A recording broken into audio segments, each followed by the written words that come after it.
പുറപ്പാട് പുസ്തകം അധ്യായം 8. യഹോവ നദിയെ അടിച്ചിട്ട് 7 ദിവസം കഴിഞ്ഞപ്പോൾ മോശയോട് കൽപ്പിച്ചത്, നീ ഫറവോൻ്റെ അടുക്കൽ ചെന്ന് പറയേണ്ടത് എന്തെന്നാൽ, യഹോവ ഇപ്രകാരം അരുളിച്ചെയ്യുന്നു, എന്നെ ആരാധിപ്പാൻ എൻ്റെ ജനത്തെ വിട്ടയക്കാം.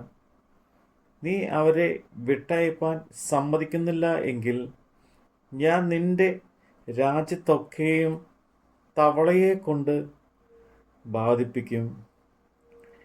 നദി തവള അനവധിയായി ജനിക്കും. അത് കയറി നിന്റെ അരമനയിലും ശയനഗൃഹത്തിലും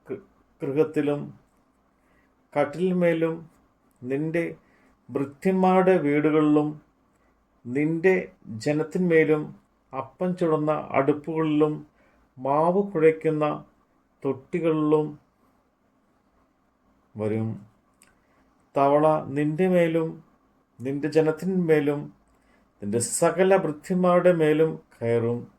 യഹോവ പിന്നെയും മോശയോട്, മിസ്രയീം ദേശത്ത് തവള കയറുവാൻ നദികളിന്മേലും പുഴകളിന്മേലും കുളങ്ങളിന്മേലും വടിയോടുകൂടെ കൈ നീട്ടുക എന്ന് നീ അഹ്റോനോട് പറയണം എന്ന് കൽപ്പിച്ചു. അങ്ങനെ അഹ്റോൻ മിസ്രയീമിലെ വെള്ളങ്ങളുടെ മേൽ കൈനീട്ടി തവള കയറി മിസ്രയീം ദേശത്ത് മൂടി. മന്ത്രവാദികളും തങ്ങളുടെ മന്ത്രവാദത്താൽ അതുപോലെ ചെയ്തു. മിസ്രയീം ദേശത്ത് തവള കയറുമാറാക്കി. എന്നാൽ ഫറവോൻ മോശയെയും അഹ്റോനെയും വിളിപ്പിച്ചു, തവള എന്നെയും എൻ്റെ ജനത്തെയും വിട്ട് നീങ്ങുമാറാക്കേണ്ടതിന് യഹോവയോട് പ്രാർത്ഥിപ്പിൻ. എന്നാൽ യഹോവയ്ക്ക് യാഗം കഴിപ്പാൻ ഞാൻ ജനത്തെ വിട്ടയക്കാം എന്ന് പറഞ്ഞു. മോശ ഫറവോനോട്, തവള നിന്നെയും നിന്റെ ഗൃഹങ്ങളെയും വിട്ട് നീങ്ങി നദിയിൽ മാത്രം ഇരിക്കേണ്ടതിന് ഞാൻ നിനക്കും നിന്റെ ഭൃത്യന്മാർക്കും നിന്റെ ജനത്തിനും വേണ്ടി ഇപ്പോൾ പ്രാർത്ഥിക്കണം എന്ന് എനിക്ക് സമയം നിശ്ചയിച്ചാലും എന്ന് പറഞ്ഞു. നാളെ എന്ന് അവൻ പറഞ്ഞു.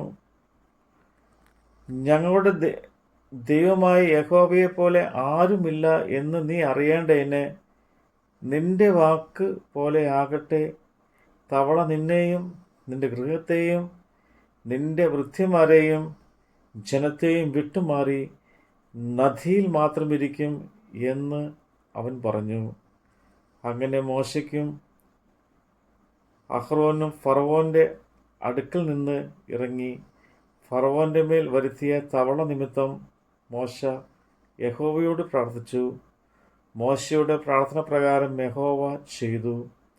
ഗൃഹങ്ങളിലും മുറ്റങ്ങളിലും പറമ്പുകളിലുമുള്ള തവള ചത്തുപോയി. അവർ അതിനെ കൂമ്പാരം കൂമ്പാരമായി കൂട്ടി ദേശം നാറുകയും ചെയ്തു. എന്നാൽ സൗര്യം വന്നു എന്ന് ഫറവോൻ കണ്ടാരെ യഹോവ അരുളി ചെയ്യുന്നതുപോലെ അവൻ തൻ്റെ ഹൃദയത്തെ കഠിനമാക്കി അവരെ ശ്രദ്ധിച്ചതുമില്ല. അപ്പോൾ യഹോവ മോശയോട്, നിന്റെ വടി നീട്ടി നിലത്തിലെ പൊടിയെ അടിക്കുക എന്ന് അഹ്റോനോട് പറക. അത് മിസ്രയീം ദേശത്ത് എല്ലായിടവും പേൻ ആയിത്തീരുമെന്ന് കൽപ്പിച്ചു. അവർ അങ്ങനെ ചെയ്തു. അഹ്റോൻ വടിയോടുകൂടെ കൈനീട്ടി നിലത്തിലെ പൊടിയെ അടിച്ചു. അത് മനുഷ്യരുടെ മേലും മൃഗങ്ങളുടെ മേലും പേനായിത്തീർന്നു. മിസ്രയീം ദേശത്തെങ്ങും നിലത്തിലെ പൊടിയെല്ലാം പേൻ ആയിത്തീർന്നു. മന്ത്രവാദികളും തങ്ങളുടെ മന്ത്രവാദത്താൽ പേൻ ഉളവാക്കാൻ അതുപോലെ ചെയ്തു. അവർക്ക് കഴിഞ്ഞില്ല താനും. മനുഷ്യരുടെയും മൃഗങ്ങളുടെയും മേൽ പേൻ ഉളവായതുകൊണ്ട് മന്ത്രവാദികൾ ഫറവോനോട്, ഇതു ദൈവത്തിൻ്റെ വിരൽ ആകുന്നു എന്ന് പറഞ്ഞു. എന്നാൽ യഹോവ അരുളി ചെയ്തതുപോലെ ഫറവോന്റെ ഹൃദയം കഠിനപ്പെട്ടു, അവൻ അവരെ ശ്രദ്ധിച്ചതുമില്ല.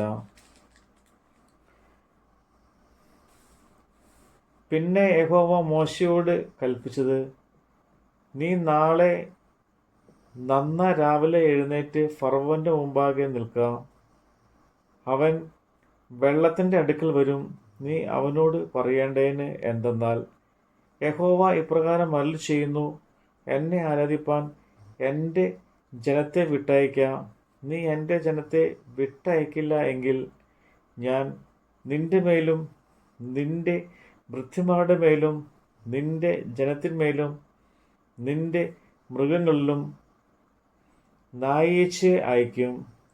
മിസ്രൈമ്യക്കാരുടെ വീടുകളിലും അവർ പാർക്കുന്ന ദേശത്തും നായീച്ച കൊണ്ട് നിറയും. ഭൂമിയിൽ ഞാൻ തന്നെ യഹോവ എന്ന് നീ അറിയേണ്ടതിന് എൻ്റെ ജനം പാർക്കുന്ന ഗോസേൻ ദേശത്തെ അന്ന് ഞാൻ നായീച്ച വരാതെ വേർതിരിക്കും. എൻ്റെ ജനത്തിനും നിന്റെ ജനത്തിനും മധ്യേ ഞാൻ ഒരു വ്യത്യാസം വയ്ക്കും. നാളെ ഈ അടയാളം ഉണ്ടാകും. യഹോവ അങ്ങനെ തന്നെ ചെയ്തു. അനവധി നായീച്ച ഫറവോന്റെ അരമനയിലും അവൻ്റെ ഭൃത്യന്മാരുടെ വീടുകളിലും മിസ്രയീമിൻ ദേശത്ത് എല്ലായിടവും വന്നു. നായീച്ചയാൽ ദേശം നശിച്ചു. അപ്പോൾ ഫറവോൻ മോശയെയും അഹരോനെയും വിളിച്ചു, നിങ്ങൾ പോയി ദേശത്ത് വെച്ച് തന്നെ നിങ്ങളുടെ ദൈവത്തിന് യാഗം കഴിപ്പീൻ എന്ന് പറഞ്ഞു. അതിന് മോശ, അങ്ങനെ ചെയ്തുകൂടാ. മിസ്രൈമ്യർക്ക് അറപ്പായുള്ളത് ഞങ്ങളുടെ ദൈവമായ യഹോവയ്ക്ക് യാഗം കഴിക്കേണ്ടി വരുമല്ലോ. മിസ്രൈമ്യർക്ക് അറപ്പായുള്ളത് അവർ കാണെ ഞങ്ങൾ യാഗം കഴിച്ചാൽ അവർ ഞങ്ങളെ കല്ലെറിയുകയില്ലയോ? ഞങ്ങളുടെ ദൈവമായ യഹോവ ഞങ്ങളോട് കൽപ്പിച്ചതുപോലെ ഞങ്ങൾ 3 ദിവസത്തെ വഴി ദൂരം ചെന്ന് മരുഭൂമിയിൽ പോയി അവന് യാഗം കഴിക്കണം എന്ന് പറഞ്ഞു. അപ്പോൾ ഫറവോൻ, നിങ്ങളുടെ ദൈവമായ യഹോവയ്ക്ക് മരുഭൂമിയിൽ വെച്ച് യാഗം കഴിക്കേണ്ടതിന് നിങ്ങളെ വിട്ടയക്കാം. അതിദൂരത്ത് മാത്രം പോകരുത്. എനിക്ക് വേണ്ടി പ്രാർത്ഥിപ്പീൻ എന്ന് പറഞ്ഞു. അതിന് മോശ, ഞാൻ നിന്റെ അടുക്കൽ നിന്ന് പുറപ്പെട്ട് യഹോവയോട് പ്രാർത്ഥിക്കും. നാളെ നായീച്ച ഫറവോനെയും ഭൃത്യന്മാരെയും ജനത്തെയും വിട്ട് നീങ്ങിപ്പോകും. എങ്കിലും യഹോവയ്ക്ക് യാഗം കഴിപ്പാൻ ജനത്തെ വിട്ടയക്കാതിരിക്കുന്നതിനാൽ ഫറവോൻ ഇനി ചതിവ് ചെയ്യരുത് എന്ന് പറഞ്ഞു. അങ്ങനെ മോശ ഫറവോന്റെ അടുക്കൽ നിന്ന് പുറപ്പെട്ട് യഹോവയോട് പ്രാർത്ഥിച്ചു. യഹോവ മോശയുടെ പ്രാർത്ഥന പ്രകാരം ചെയ്തു. നായീച്ച ഒന്നുപോലും ശേഷിക്കാതെ ഫറവോനെയും ഭൃത്യന്മാരെയും ജനത്തെയും വിട്ട് നീങ്ങിപ്പോയി. എന്നാൽ ഫറവോൻ ഈ പ്രാവശ്യവും തൻ്റെ ഹൃദയം കഠിനമാക്കി ജനത്തെ വിട്ടയച്ചതുമില്ല. നമ്മുടെ കർത്താവിൻ്റെ വചനമാണ് നമ്മൾ കേട്ടത്.